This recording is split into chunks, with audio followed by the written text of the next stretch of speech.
दोस्तों, राजनीति को अक्सर संभावनाओं का खेल कहा जाता है और ये बात यूं ही नहीं कही जाती। राजनीति में कई बार ऐसे मोड़ आते हैं जब लगता है कि सब कुछ तय है, लेकिन अचानक कोई नया खिलाड़ी मैदान में उतरता है और पूरा समीकरण बदल जाता है। आज हम बात कर रहे हैं दक्षिण भारत के उस राज्य की जहां राजनीति दशकों से लगभग एक ही ढर्रे पर चल रही है, लेकिन अब ऐसा लग रहा है कि वहां पर एक नया राजनीतिक अध्याय शुरू होने की संभावना बन रही है। 5 राज्यों के विधानसभा चुनावों की तारीखें घोषित हो चुकी हैं और जिन 4 राज्यों और एक केंद्र शासित प्रदेश में चुनाव होने, उनमें से एक है तमिलनाडु। तमिलनाडु का चुनाव हमेशा से दिलचस्प रहा है, लेकिन इस बार जो परिस्थितियां बन रही हैं वो इसे और भी ज्यादा रोचक बना रही हैं। तमिलनाडु की राजनीति को समझने के लिए बहुत ज्यादा विस्तार में जाने की जरूरत नहीं है। आप जानते ही हैं कि पिछले कई दशकों से यह राज्य लगभग 2 राजनीतिक ध्रुवों में बटा हुआ है। 1967 के बाद से तमिलनाडु की सत्ता का केंद्र मुख्य रूप से 2 ही दलों के बीच घूमता रहा है, द्रविड़ मुनेत्र कड़गम यानी डीएमके और अखिल भारतीय अन्ना द्रविड़ मुनेत्र कड़गम यानी एआईएडीएमके। कभी एक सत्ता में आती है, कभी दूसरी, लेकिन राज्य की राजनीति का मुख्य फ्रेमवर्क इन्हीं 2 दलों के इर्द गिर्द घूमता रहा है। ये भी दिलचस्प बात है कि ये पार्टियां अक्सर अपने दम पर पूर्ण बहुमत नहीं लाती, बल्कि गठबंधन के सहारे सत्ता तक पहुंचती हैं। यानी तमिलनाडु की राजनीति लंबे समय से गठबंधन और द्रविड़ विचारधारा के प्रभाव में चलती रही है, लेकिन अब धीरे धीरे ये महसूस किया जा रहा है कि इस पारंपरिक ढांचे में शायद कुछ दरारें पड़ने वाली हैं। 2 ऐसी राजनीतिक ताकतें उभरने की कोशिश कर रही हैं जो तमिलनाडु की राजनीति को इस पुराने 2 ध्रुवीय ढांचे से बाहर निकालना चाहती हैं। पहली ताकत है भारतीय जनता पार्टी। लोकसभा चुनाव में बीजेपी को तमिलनाडु में 11% से ज्यादा वोट मिले थे।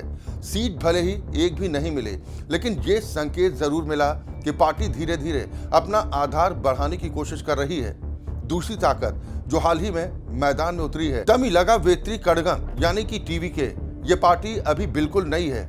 इसकी स्थापना पिछले साल 2025 में हुई। विजय की लोकप्रियता से कोई भी इनकार नहीं कर सकता। तमिल फिल्मों में उनकी जबरदस्त फैन फॉलोइंग है, लेकिन बड़ा सवाल ये कि क्या ये फैन फॉलोइंग वोटों में तब्दील हो पाएगी, क्योंकि राजनीति और फिल्मों की दुनिया 2 बिल्कुल अलग मैदान हैं। फिल्मों में तालियां और सीटियां मिलती हैं, लेकिन राजनीति में वोट और संगठन की ताकत चाहिए।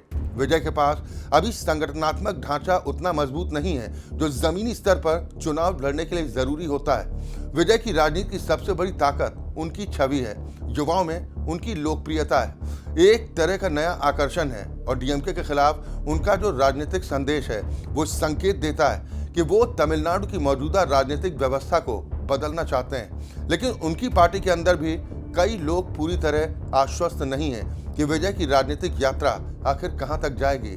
फिर भी एक बात लगभग तय मानी जा रही है कि विजय अगर चुनावी मैदान में उतरते हैं तो डीएमके के विरोध में पड़ने वाले वोटों का एक हिस्सा जरूर उनकी ओर जाएगा। यानी एंटी इनकम्बेंसी का जो वोट है उनमें से एक हिस्सा विजय की पार्टी को मिलेगा। लेकिन यही बात एक दूसरी राजनीतिक चुनौती भी पैदा करती है, क्योंकि अगर एंटी इनकम्बेंसी वोट बढ़ता है तो उसका सबसे ज्यादा नुकसान उस गठबंधन को होगा जो डीएमके को चुनौती दे रहा है। इस समय तमिलनाडु में डीएमके के खिलाफ मुख्य राजनीतिक गठबंधन है एनडीए, जिसका नेतृत्व एआईएडीएमके कर रही है, जिसमें भारतीय जनता पार्टी एक प्रमुख घटक है। और इसीलिए यह आशंका जताई जा रही है कि अगर विजय अलग चुनाव लड़ते हैं तो एंटी डीएमके वोट 2 हिस्सों में बढ़ जाएगा। एक हिस्सा विजय के पास जाएगा और दूसरा एनडीए के पास, जिसका सीधा फायदा डीएमके को मिल सकता है। और यही वजह है कि बीजेपी और खासतौर पर उसकी चुनावी रणनीति तैयार करने वाले नेता इस समय इस बात पर विचार कर रहे हैं कि किसी भी तरह विजय को एनडीए के साथ जोड़ा जाए। बीजेपी का इस समय लक्ष्य केवल ये नहीं है कि उसे तमिलनाडु में कितनी सीटें मिलेंगी। पार्टी का बड़ा लक्ष्य ये है कि किसी भी तरह से एमके स्टालिन की सरकार को सत्ता से बाहर किया जाए। बीजेपी के कई नेता ये तर्क दे रहे हैं कि डीएमके की राजनीति केवल तमिलनाडु की राजनीति तक सीमित नहीं रह जाती, बल्कि वो राष्ट्रीय मुद्दों पर भी केंद्र सरकार के खिलाफ तीखा रुख अपनाती है। भाषा का सवाल हो, क्षेत्रीय अधिकारों का सवाल हो, जनगणना का सवाल हो या फिर परिसीमन का मुद्दा, इन सभी मामलों में डीएमके लगातार केंद्र सरकार के खिलाफ आवाज उठाती रही है। बीजेपी का मानना है कि अगर डीएमके दोबारा सत्ता में लौटती है तो इससे राष्ट्रीय राजनीति में भी एक अलग तरह का संदेश जाएगा और इसीलिए बीजेपी ये समझती है कि अगर तमिलनाडु में डीएमके को सत्ता से हटाना है तो इसके लिए व्यापक राजनीतिक समीकरण बनाने होंगे और उसमें विजय की भूमिका बेहद महत्वपूर्ण हो सकती है। बीजेपी के रणनीतिकारों को लगता है कि विजय की लोकप्रियता और एआईएडीएमके के संगठनात्मक ढांचे को अगर एक साथ जोड़ दिया जाए तो तमिलनाडु की राजनीति में बड़ा बदलाव संभव है, लेकिन रास्ते में कई मुश्किलें भी हैं। पहली मुश्किल यह है कि जब विजय ने अपनी पार्टी की घोषणा की थी और पहला बड़ा सम्मेलन किया था तब उन्होंने साफ कहा था कि उनकी पार्टी की दो मुख्य राजनीतिक विरोधी शक्तियां हैं, एक वैचारिक रूप से बीजेपी और दूसरी राजनीतिक रूप से डीएमके। उन्होंने ये भी कहा था कि इन दोनों से समझौते का सवाल ही नहीं उठता। अब अगर वही विजय बीजेपी के साथ गठबंधन करते हैं तो उनके सामने अपनी ही कही हुई बातों को लेकर सवाल खड़े हो सकते हैं। लेकिन राजनीति में परिस्थितियां बहुत तेजी के साथ बदलती हैं और कई बार नेता अपने पुराने बयान भी बदल देते हैं अगर उन्हें लगता है कि इससे राजनीतिक फायदा हो सकता है। बताया जा रहा है कि बीजेपी ने विजय को एक प्रस्ताव भी भेजा है। इस प्रस्ताव के तहत विजय की पार्टी को लगभग 80 विधानसभा सीटें देने और उन्हें उप मुख्यमंत्री का पद देने की पेशकश की गई है। योजना यह है कि अगर ये गठबंधन बनता है तो एआईएडीएमके के नेता ई पलानीस्वामी मुख्यमंत्री होंगे और विजय उप मुख्यमंत्री बन सकते हैं। इस पूरे प्रयास में एक दिलचस्प नाम सामने आ रहा है, आंध्र प्रदेश के उप मुख्यमंत्री पवन कल्याण। पवन कल्याण खुद भी फिल्मी दुनिया से राजनीति में आए और तमिल फिल्म इंडस्ट्री से भी उनका पुराना संबंध रहा है और इसीलिए उन्हें बीजेपी ने एक तरह से संदेश वाहक की भूमिका में आगे किया है ताकि वो विजय को समझा सकें कि राजनीति में गठबंधन कितना जरूरी होता है। पवन कल्याण का अपना अनुभव भी कुछ ऐसा ही रहा है। उन्होंने पहले अकेले चुनाव लड़ने की कोशिश की थी लेकिन उन्हें सफलता नहीं मिली।